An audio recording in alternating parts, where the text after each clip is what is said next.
So let's look a little bit at different kinds of surveying. And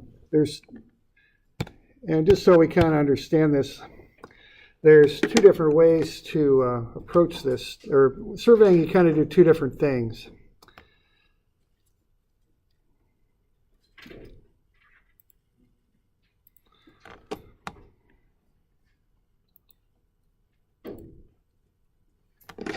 Okay, the first thing you do is you map, okay? And this really isn't in the book, I don't think.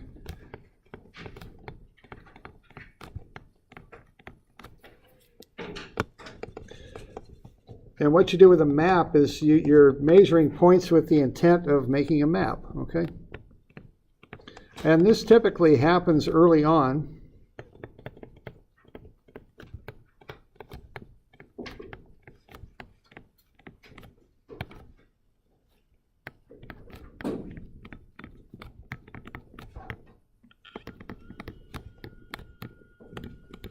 You're surveying points that are already there.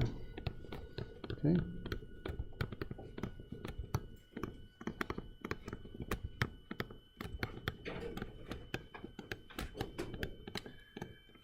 So have we done any mapping here so far in what we've done?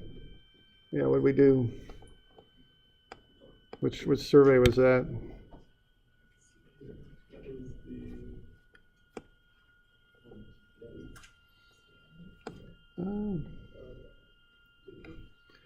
Not the bleachers. See, the bleachers, we weren't making a map of that site. That would have been done before they designed the bleachers.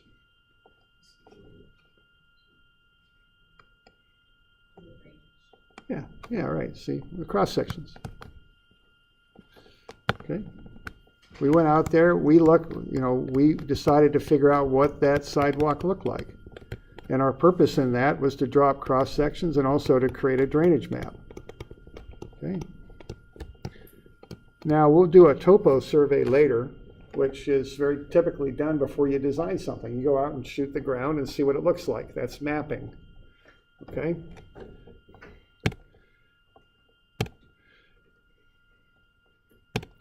Now, another type of surveying that you do is you set points, okay? And there's two kinds of this. One is what I call layout, okay? And what you do with layout is you're telling a contractor, put the stuff here, okay? You're telling somebody to put something somewhere. You're telling them, here's the picture on a piece of paper. I'm going to put it on the ground for you, because you can't just take a piece of paper and build something. You need stuff in the ground, okay? So typically that's grade staking, okay?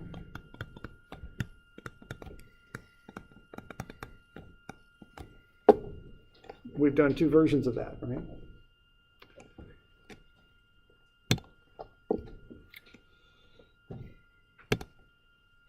All right, but there's another kind of survey where you set points. It's a control survey.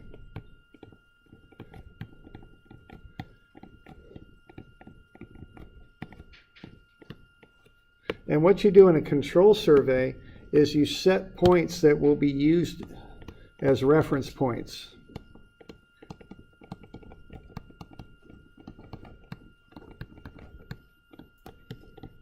For something else, okay?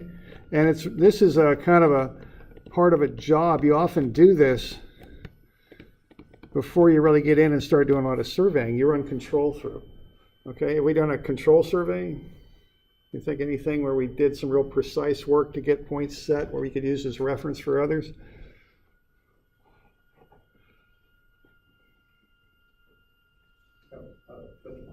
Yeah, right, level loop, okay? Because the purpose of that is to set benchmarks, okay? And you got to be really sure that you're doing this stuff right, and you typically have some checks on this to make sure, because you don't want to be setting a benchmark that's bad. That can cause you problems. And I remember once I was laying out some corners for property, and I thought I was on a control point, but I wasn't, and that stuff wasn't really accurate because I wasn't on a point that was set really accurately to begin with. So the control survey is done to set points very accurately, and there's things that you do to accomplish that, okay? So control points are points that have a precisely known position. Okay, you know right exactly as best as you can get them where they're at. And see, when I set up on that point, it wasn't control. I thought it was, but it wasn't. So it wasn't right perfectly on where it was supposed to be. So that threw all the work I was doing off. See? All right. And so you set these with control surveys. They're done with a high level of precision. Okay, the measurements are taken very carefully, and you take a little bit more time with them. Okay, you often take multiple measurements on the same point, and you often tie the measurements together so you can check your closure. All right. So on that level loop, if I'm setting control, I'm going to do a level loop. I'm going to start on a point, survey around, and come back either to my original point or to some other known point, and that allows me to check my calculations, check my work, and adjust it if I need to. Okay, so that's a control survey. So when you're going to work on a piece of ground, typically you set benchmarks. They're temporary benchmarks. They're not permanent, but they're right in the site, and those are done very precisely. You also set horizontal points where you know right where they're at. Control points that can help you. All right.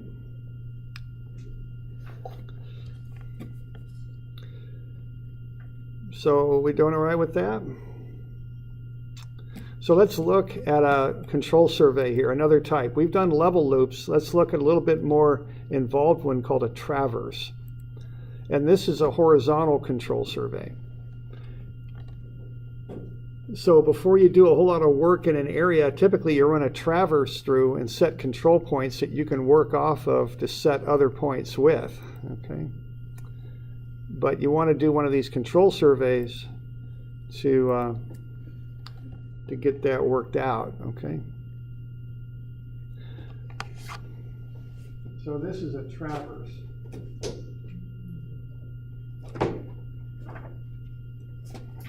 Page 811.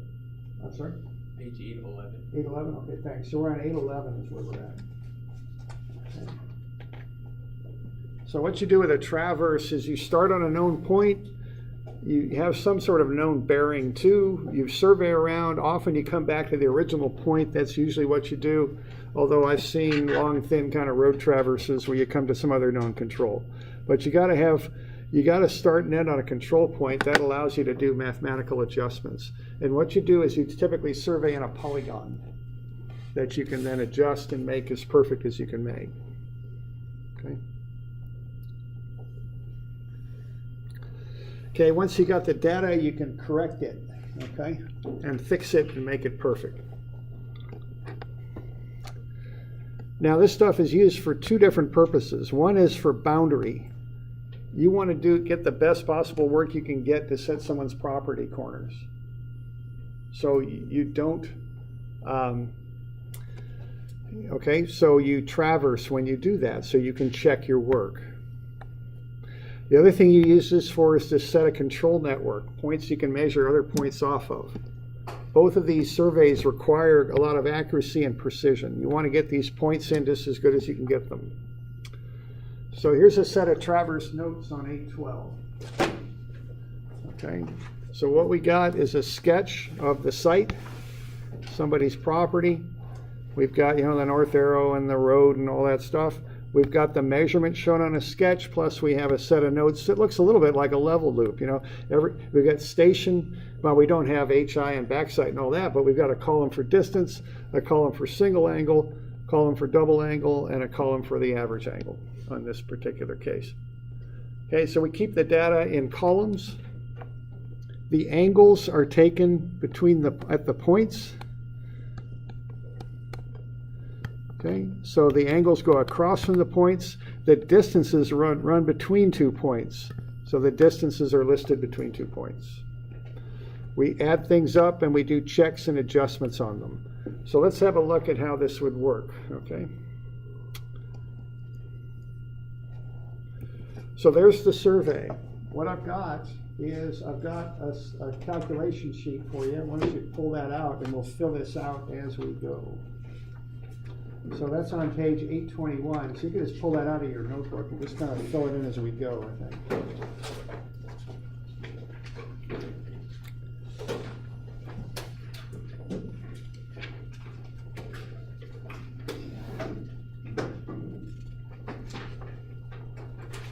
So you got the data there, you've got the distance between the points, and you'll notice a bunch of angles here.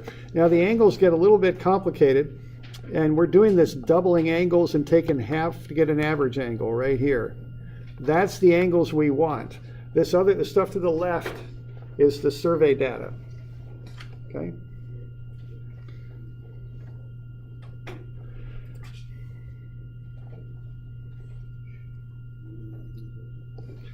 All right, now I'm going to put the data onto the table. So there's where I'm going to start right there.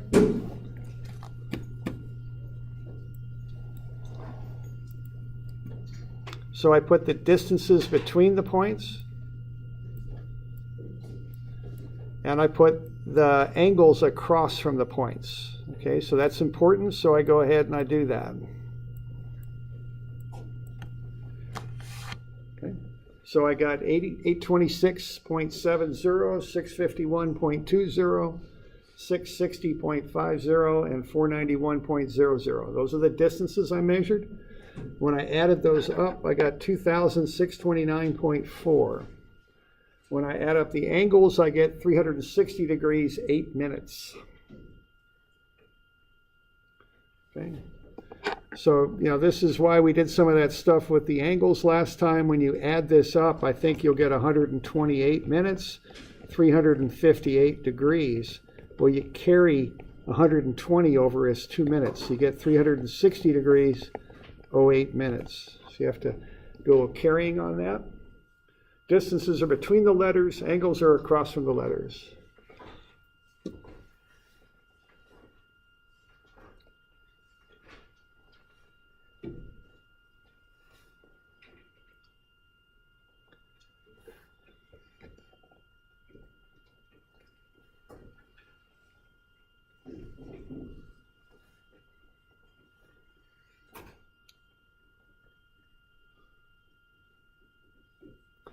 All right, now what we're going to do is take that data and figure out where these points land as we work with that data. All right, and we're going to have to do a series of adjustments on this. The first adjustment we got to do is the total angle is 360 degrees, 8 minutes. Now we have a four-sided figure, okay? And this next slide here is on page 813. When we add that up, we got 360 degrees, 8 minutes. Well, a four-sided figure has 4 minus 2 times 180. That's 360 degrees in it. Okay? So that's the number of degrees in a four-sided figure. So you take the number of sides of a polygon,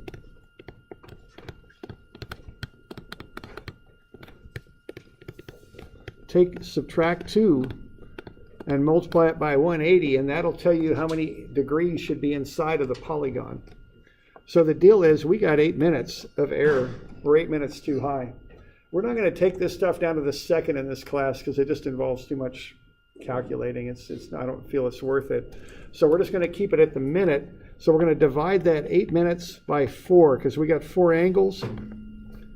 So we got 2 minutes per angle, and that's going to be subtracted, okay?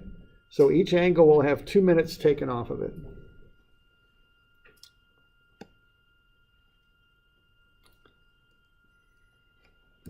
And that's right on page 813. So I went ahead and did that. So the actual angles I'm going to use, this is my first adjustment, are right here, 102.52, 64.07, 106.26, and 86.35. So I'll put that into my table now, and I'm going to do an angular adjustment. Okay. So what I'm doing, I'm taking my field data, which is never perfect, and I'm making it as good as I can make it. So 102.54 minus 2 is 102.52. 64.09 minus 2 is 64.07. 106.28 minus 2 is 106.26. And 86.37 minus 2 is 86.35. Okay. Now, once I've done that, I'm not going to use those original angles again. And one thing I've noticed teaching this over the years is people tend to grab those angles and use them because they're just sitting there in further calculations, even though they're supposed to use the column on the right. So what I would strongly suggest doing is get in the habit on this. Once you're done with that column, cross it out. And do that on your homework, and because when you see that on a test, you don't want to grab that column on the left. Those numbers are worthless and they just cause trouble. Once you've used them, once you've adjusted them, you're done with them. So cross them out, okay? Because, and I've seen this numerous times, and I don't want to see it this term, okay? Because it's not correct. You don't want to use those angles anymore, and I see people do it all the time. So don't cross them out. Get rid of them, okay? They're worthless after you've adjusted them, okay?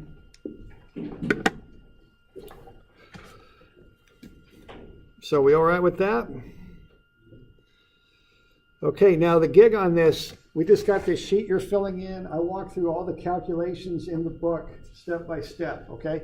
Think about this step by step. You got the steps in the book. When you're doing the homework, get the book out. If you get stuck, it's all right there. It's just a process. It's like doing those level loops. Do this, do this, do this, do this. Just figure out those steps and how to do them. And again, it's just right there in the book, okay? Each step is right there, okay? All right, so the next thing we need to do is we got to figure out the directions of the lines. Those are the azimuths, okay? That's the next thing to do. Now, as I have underlined there, use the balanced angles. Don't use that original column that you crossed out. Here's where that error creeps in. Don't do that. Use the column on the right, not the one on the left. I might have just misspoke there. Don't use the one on the left. Use the one on the right, the one that isn't crossed out. So if you go back to those original notes, you'll notice that there is what's called a basis of bearing given from A to B. That azimuth from A to B is given on page 812 at 3843. Okay? We're going to use that, and we're going to work our way around a circle and figure out the azimuth of each line. And that's why we had you do that homework there a week ago, because it was to prepare for this. All right, so what we got there is we've got 3843. That's where we're starting, right there. We're going to pick this angle up because I want to get to BC. So I'm going to pick up the angle with B in the middle, and I'm going to put it right there. Put little arrowheads on there. And remember, with your circle, you got north is 0, east is 90, south is 180, west is 270. North is also 360. Okay. Your starting line there is AB. It's listed at 3843, but I'm going to look at that. I'm now going from B to A, and I'm looking which way that line's going, and that is not going in the direction of 3843. I can look at that and see it. Okay. And I was just talking to somebody, helping them out with some strength materials here before class, and one thing I was saying to that fella is, you got to see it, man. When you're working, you've got to see this stuff, because if you can't see what you're building in your mind, bad things start to happen, okay? And that's why I want you to draw up that compass and put an arrow on there, because that line is not pointing 3843. It just isn't. I can see that, okay? And again, I remember surveying once. I was on a corner and I was turning in another one, and I had a certain bearing on that, and I said, no, it just don't look right. And I checked it out. Sure enough, it was a bad bearing, and I was about to set a property corner in the wrong spot, and that's not good, okay? And there's millions of examples of this, but make it visual, okay? Especially in construction. You're building stuff, you got to see it,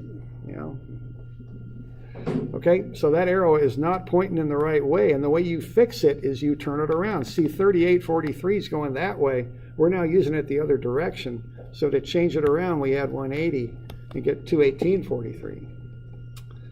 Okay. Now the angle we're going to use in there is 6407. So if I take that 21843 and add 6407 to it, I get 28250. Looks about right from B to C. It's about there. Okay, so that's the azimuth from B to C. And I'm just going to take that process and I'm going to repeat it as I work my way around that traverse. Okay.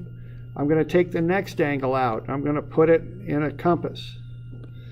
360 and 0 on the top, 90, 180, 270. I'm going to put the angle right there. I'm going to put arrowheads on there, and I'm going to look at it. I got 280, 250 from B to C, but now I notice I'm not going B to C anymore. I'm going C to B. I got to fix that. I'm not going 280, 250. I'm going to take 180 from it and get 102.50. That looks about right, okay? Then I'm going to add 106.26 and get the azimuth of that forward line, 208.76.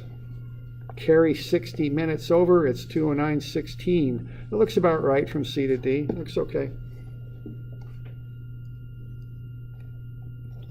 And we just repeat that. Okay. And this stuff is actually pretty systematic. If we're working around a polygon using angles right, what you do is you take your original, add or subtract 180 to fix it, and then add your angle right. It's that way every time. So it's more systematic than that homework I gave you. It's more constant in how you do it. So we got a 209.16, but that's from C to D. D to C is not. I got to subtract 180 and make it 29.16. I'm going to add the 86.35. I'm going to get that distance to A. It's 115.51.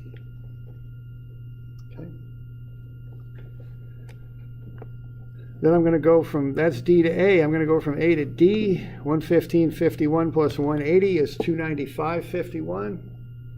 I turn a 102.52.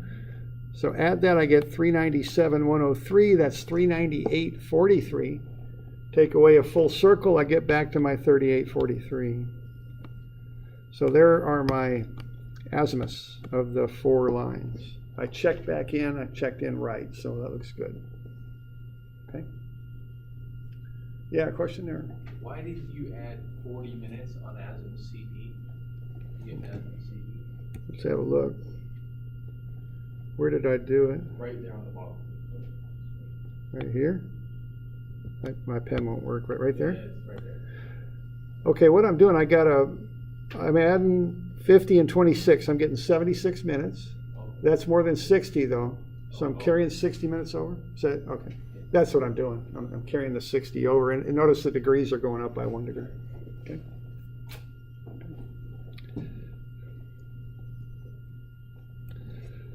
Questions? Other questions on that? Yeah. Is it going to be in the final? Yeah, it could well be. Yeah. Okay.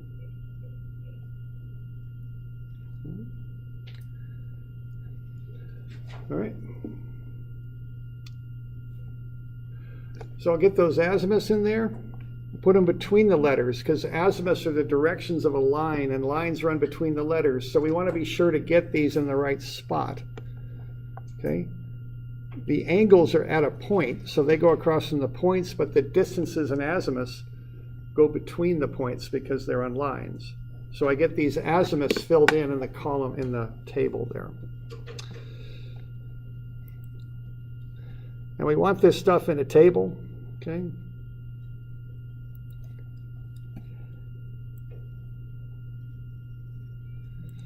I remember working through one of these years ago, and the party chief looked at me and said, "Man, use a table. What are you thinking about?" And I was just doing it freehand, and he was right. He laughed at me a little bit. So get it in a table, nice and systematic, work through it, very clean, okay? So I got those azimuths now.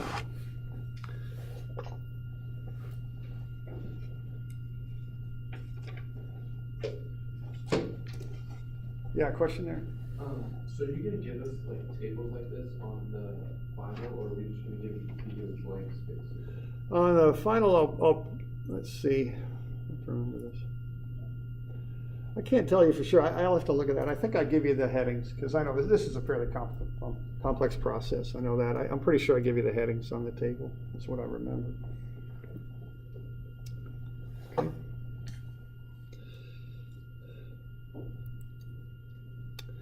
All right.